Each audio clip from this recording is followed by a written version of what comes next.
Hello, good morning. आज चालू करते हैं हम टेंस। बहुत ही इंपॉर्टेंट चैप्टर है इंग्लिश का। कोई भी एग्जाम हो, चाहे कंपटीशन एग्जाम हो या फिर आप किसी क्लास में पढ़ रहे हो, टेंस बहुत ही इंपॉर्टेंट चैप्टर है। सो चालू करते हैं टेंस के बारे में। बेसिक चीज़ें सीखेंगे, जो चीज़ें होती हैं, जो नॉर्मली हम एक्टिविटीज़ करते हैं डेली यूजेस में, उस हिसाब से हम करेंगे और सरल आसान भाषा में, जिससे आपको समझ में आए अच्छी तरह। आप लोगों को पता है कि जो टेंस है 3 प्रकार के होते हैं। नॉर्मली हम देखते हैं, अगर टेंस की बात करें तो 3 टाइप्स के होते हैं। पहला होता है प्रेजेंट, पास्ट एंड फ्यूचर। ठीक है, इसको आप ऐसा भी बोल सकते हो हिंदी में भी, वर्तमान, भूत और भविष्य। प्रेजेंट में क्या होता है कि जो हमारे दैनिक जीवन में अभी कंटिन्यूटी चल रही है। कहने का मतलब ये कि जो प्रेजेंट टाइम में आज हमारे सामने हो रहा है वो प्रेजेंट में होता है। और ये आपको पता ही है कि जो भूत है, भूतकाल है, पास्ट है, यानी कि जो चीज़ें बीत चुकी हैं वो पास्ट में हो जाती हैं। एंड फ्यूचर की बात करें तो फ्यूचर यानी कि आने वाले समय में जो चीज़ें होनी हैं, जो होंगी, वो सब कहलाएंगे अपना फ्यूचर। इन्हीं के बेसिस पे हम कोशिश करेंगे समझने की, टेंसों को पहचानने की कि कैसे क्या चीज़ें होती हैं, कैसे हमें पहचानना होता है, क्या क्या हमें यूजेस करने होते हैं। तो सबसे पहले हम प्रेजेंट टेंस में बात करेंगे। स्ट्रक्चर बेस बताएंगे आपको। आप अगर क्लास में हो, किसी क्लास में हो, आप ग्रामर में अगर सिलेबस है तो आप इसको बहुत अच्छी तरह से समझ सकते हो। और इसके बाद यदि आप किसी चीज़ की तैयारी भी कर रहे हो तो नो डाउट कि आप इसमें अच्छा स्कोर करोगे। चलते हैं पहले टेंस की ओर, present tense. Present tense normally मैं हिंदी में भी बोलूँगा, इसका जो भी यूजेस होंगे, और इंग्लिश में भी कोशिश करूँगा कि ये चीज़ें हो जाए जिससे आपको अच्छी तरह से समझ में आए। प्रेजेंट टेंस की बात करें तो अगर हम एक स्ट्रक्चर होता है, किसी भी चीज़ का बेसिक स्ट्रक्चर होता है समझने का, तो मैंने बोला था कि आपको स्ट्रक्चर बेस्ड में आपको पढ़ाऊँगा। तो एक स्ट्रक्चर होता है इसका, सब्जेक्ट प्लस यस या ईएस प्लस वर्ब का फर्स्ट फॉर्म प्लस ऑब्जेक्ट। या फिर आप वर्ब का फर्स्ट फॉर्म पहले भी कर सकते हो या एस कर सकते हो, इसमें कोई नहीं है। एक डू या डज, इसकी एक जो हेल्पिंग वर्ब होती है डू या डज। नॉर्मली ऐसा होता है कि जो आपका सेंटेंस अफर्मेटिव है यानी पॉजिटिव है तो नॉर्मली यूजेस नहीं किए जाते हैं डू या डज के। या फिर इंट्रोगेटिव है या फिर नेगेटिव सेंटेंस आपके बन रहे हैं तो वहाँ डज नॉट, डू नॉट का यूज कंपलसरी हो जाता है। तो जनरली हम यूज नहीं करते हैं। अगर अफर्मेटिव सेंटेंस है उसमें हम जनरली यस यस के यूज करते हैं। जो हमारी वर्ब रहती है, मान लीजिए कि हमारी वर्ब है प्ले। ठीक है, तो आपको पता है कि कोई भी वर्ब है वो अपने आप में क्या होती है, प्लूरल होती है यानी बहुवचन होती है। जब इसमें हम एस या एस जोड़ते हैं तो ये बनती है सिंगुलर। और सेम अगर सब्जेक्ट की बात करें तो सब्जेक्ट में जैसे है क्या, सब्जेक्ट में जैसे है ही। ठीक, सब्जेक्ट अपने आप में क्या होता है, सिंगुलर होता है, लेकिन सब्जेक्ट में यदि हम एस या ईएस जोड़ते हैं तो वो हो जाता है प्लूरल। तो जस्ट अपोजिट होता है सब्जेक्ट और हेल्पिंग। जो आपका वर्ब होता है, इनका जो तालमेल होता है उसमें एस एस लगने का जो फॉर्मूला होता है जस्ट इसके अपोजिट होता है। तो फिलहाल इसमें हम नहीं देखते हैं, आगे बढ़ते हैं। जो सब्जेक्ट डू या डज नॉर्मली यूज कर लेते हैं या फिर यस यस आपको कहीं भी मिले और वर्ब की फर्स्ट फॉर्म मिले तो आप समझ जाना कि वो क्या है, प्रेजेंट टेंस की बात हो रही है। जैसे मैं एक एग्जांपल लूं, राम प्लेज, एक बहुत ही बेसिक सही एग्जांपल है। राम प्लेज, राम क्या है, खेलता है। और मैं दूसरा लूं कि ही डज प्लेज, ये भी सही है। भले ही अफर्मेटिव सेंटेंस है, एक सिंपल सेंटेंस है, लेकिन इसमें हम डज लगा रहे हैं तो गलत नहीं है। लेकिन बेसिकली ऐसा होता है कि नॉर्मली हम यूज नहीं करते हैं डज का अगर अफर्मेटिव सेंटेंस है। अगर निगेटिव होता है, इंट्रोगेटिव होता है तो हम लगा देते हैं। और आपके पास जो इसमें 2 हेल्पिंग वर्ब हैं, हेल्पिंग वर्ब आपको कितने मिलेंगे, 2। एक तो है डू और एक है डज। अगर डू का यूज देखें कि डू का यूज कहाँ कहाँ होता है, किस सब्जेक्ट में डू का यूज किया जाता है, तो ये हमेशा यूज होता है प्लूरल सब्जेक्ट में, प्लूरल सब्जेक्ट। और डज हमेशा कहाँ यूज होता है, सिंगुलर में, सिंगुलर सब्जेक्ट में। प्लूरल सब्जेक्ट की अगर बात करते हैं तो प्लूरल सब्जेक्ट में क्या क्या आ जाता है, इधर मैं बात कर लूँ, ये है प्लूरल सब्जेक्ट। जैसे कि आपको पता ही होगा आई, वी, यू, दे या फिर नेम्स, ठीक है, बहुत सारे नाम आ रहे हैं, ये हमारे कहलाते हैं प्लूरल सब्जेक्ट, यानी इनके साथ हमेशा आपका जो यूज होगा वो होता है डू का यूज।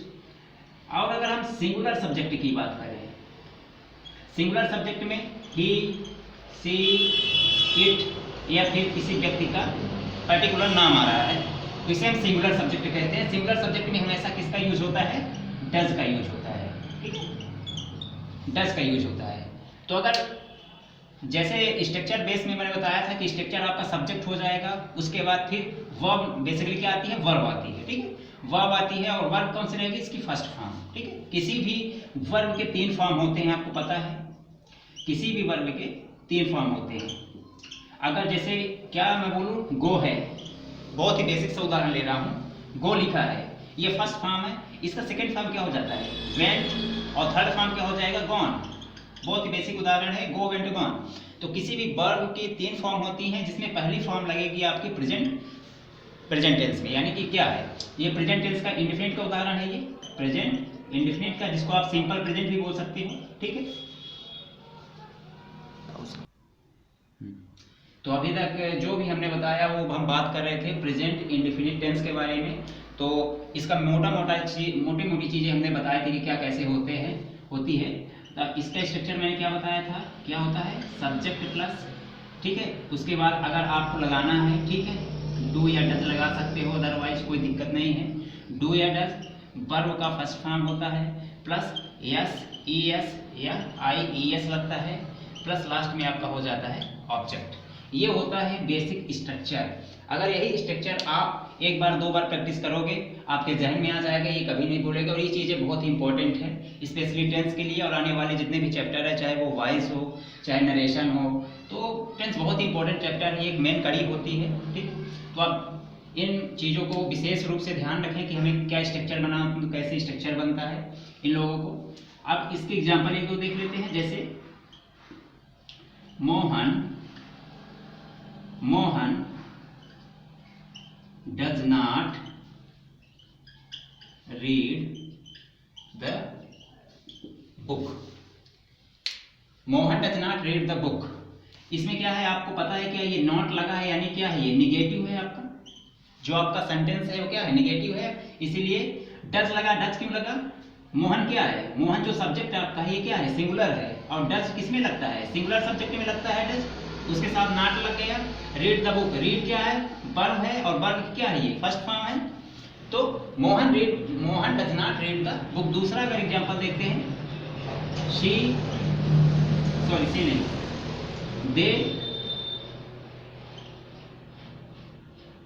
दे डू नॉट, या इसको आप बोल सकते हो दे डोंट। ये दोनों चीजें आप लिख सकते हो, दे डू नॉट या डोंट, एक ही बात है। They do not write letter, ठीक है।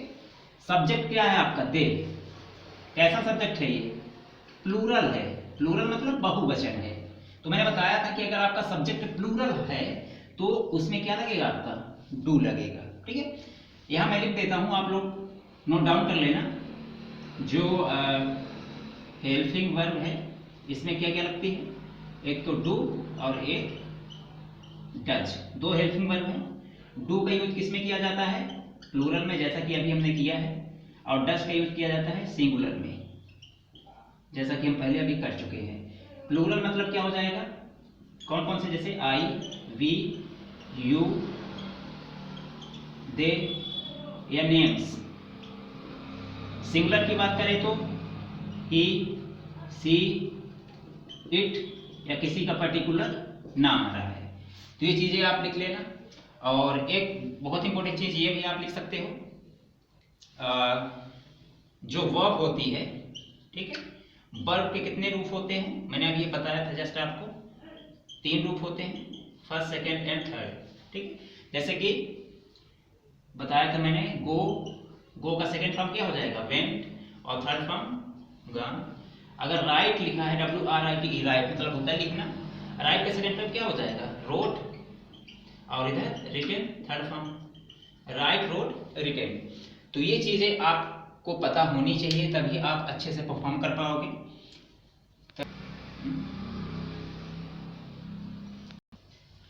अब बात करते हैं जो दूसरा टेंस है present tense, present continuous tense का। प्रेजेंट कॉन्टिन्यूअस टेंस में मैं आपको स्ट्रक्चर लिख देता हूँ, उसके बाद स्टेप बाय स्टेप समझाता हूँ। इसका जो स्ट्रक्चर होता है वो क्या होता है? सब्जेक्ट प्लस जो आपकी हेल्पिंग वर्ब रहेगी वो इज, एम, आर, प्लस इसमें भी रहता है वर्ब का first form plus ING, ING लगा रहता है, प्लस ऑब्जेक्ट। ये होता है स्ट्रक्चर प्रेजेंट कॉन्टिन्यूअस टेंस का। ठीक है। नॉर्मली अगर हम बात करें हिंदी में इसकी पहचान कैसे होती है? रहा है, रही है, रहे हैं। जैसे इससे पहले प्रेजेंट जो इंडेफिनिट टेंस था उसमें ता है, ती है, ते है, ये चीजें आती थी। ठीक है, लेकिन ठीक है, ये जरूरी नहीं है, या फिर जरूरी भी है स्पेशली तब जब आपको क्या ट्रांसलेशन करना हो। अगर आप किसी क्लास में हैं, आपको ट्रांसलेशन करना हो, तो ये पहचानने के लिए बहुत ही जरूरी है कि आपको ये पता होनी चाहिए। अगर हिंदी में दे रहा है तो हमें कैसे पहचानना है, तो इसको आप नोट डाउन कर लेना। जो स्ट्रक्चर होता है वो subject plus is, am, are plus verb plus ING plus object, इस रूप में होता है। इसमें आपके 3 हेल्पिंग वर्ब हैं। ठीक है, जो आपकी हेल्पिंग वर्ब है कितनी है? 3 है। देखो, एक है इज, एक है एम और है आर। ठीक है। नॉर्मली जो एम का यूज है ये सिर्फ और सिर्फ आई के साथ होता है। जैसे नॉर्मली बोलते हैं, एग्जाम्पल में एक एग्जाम्पल है, आई एम रीडिंग, मैं पढ़ रहा हूं। आई है, आई एक सब्जेक्ट है, भले ही ये क्या है प्लूरल सब्जेक्ट में आता है, इससे हमसे मतलब नहीं है इसमें, लेकिन जो यूज होगा तो इसके साथ हमेशा एम का यूज होगा, ना कि इज, ना कि आर। और उसके बाद क्या है, ये आपका वर्ब है रीड, पढ़ना, उसके साथ क्या लगा है? आईएनजी है आपका, तो इसमें आईएनजी लग गया है। आर का देख लेते हैं, आर का यूज होगा बेसिकली आपके प्लूरल में, प्लूरल सब्जेक्ट में। प्लूरल सब्जेक्ट मतलब क्या? जैसे देखो, वी हो गया, दे हो गया, बहुत सारे नाम्स हो गए, नाम हो गए। जैसे मैं एग्जांपल दूं, एक दे, यहां डैश कर दूं, writing a letter, they dash writing letter. यदि आपको फिल इन द ब्लैंक में ये चीजें मिल जाए भरने के लिए, जैसे कि इसमें लिखा है इज, एम, आर, ये 3 चीजें मिल जाए फिल इन द ब्लैंक में, तो आप क्या भरोगे?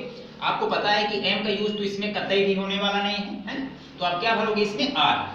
क्योंकि आर क्यों भरोगे? क्योंकि जो ये सब्जेक्ट है आपका क्या है? प्लूरल है। अब आते हैं इज में। बेसिकली इसका यूज क्या होता है? सिंगुलर में होता है, सिंगुलर सब्जेक्ट में होता है। सिंगुलर सब्जेक्ट मतलब क्या? जैसे ही, सी, इट, या पर्टिकुलर किसी का नाम आ रहा है। इसके भी एग्जाम्पल हम देख लेते हैं। कैसे एग्जाम्पल होंगे? जैसे ही डैश प्लेइंग अ मैच। ठीक है, अगर यहां भी आपको यही 3 फॉर्मूला मिल जाए इज, एम, आर भरने के लिए, क्या मिल जाए? इज, एम, आर, तो आप क्या भरोगे? ही। पहले आप देखोगे सब्जेक्ट को कि सब्जेक्ट हमारा क्या है। सब्जेक्ट यहां दिख रहा है कि आपका क्या है? सिंगुलर है, तो सिंगुलर सब्जेक्ट में हमेशा यूज किसका होगा? इज का होगा। तो यहाँ he is playing a match, ये प्ले क्या है?